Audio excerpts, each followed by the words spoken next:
Dumadaan sa bahay aliwan, may nagsasayawan. Nung aking tingnan, babaeng sexy, kita ang laman. Ako ay nag-init sa aking nakita, naghanap agad ng lamesa. Ako'y umorder, pulutan at beer.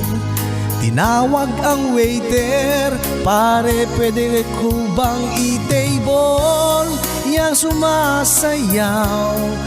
Abay pwedeng pwede, sagot ng waiter.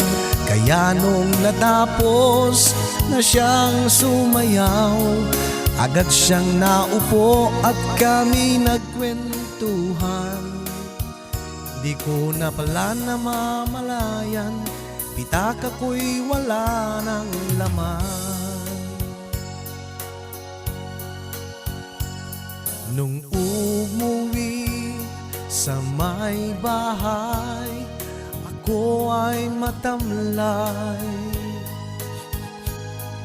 Ako'y nagsisi, ubos ang money, lagot kay honey. Bigla kong naisip ang aking alibay, kung magtatanong si Haning Mataray. Pero nung pagpasok ko sa loob ng bahay, kami nagtitigan, bigla na lang niya kong sinugod, pinagsasampal. Ako ay kawawa, ako ay nagimbal, nung aking tanungin bakit niya nagawa. Di pa man din ako nakakapagsalita, bigla niyang titinuro sa'kin, leeg kong may chikinining pula.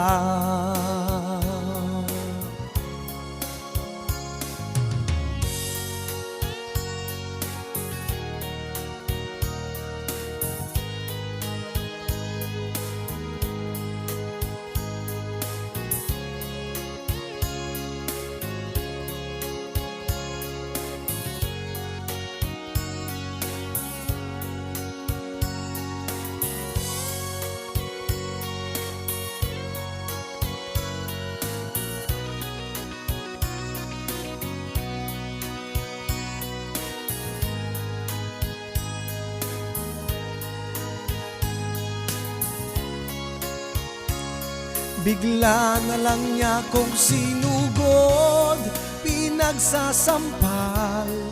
Ako ay kawawa, ako ay nagimbal, nung aking tanungin bakit niya nagawa.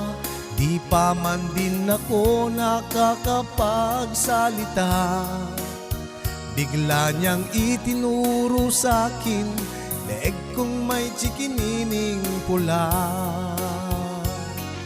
Ako ngayon nasa lansangan, pagewang-gewang, dahil sa kalibugan at tawag ng laman.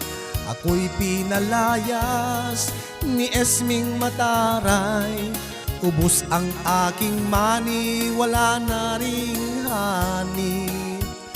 Kaya kayong mga babaero, mag-turtleneck na lang kayo. Kaya kayong mga babaero, mag-turtleneck na lang kayo.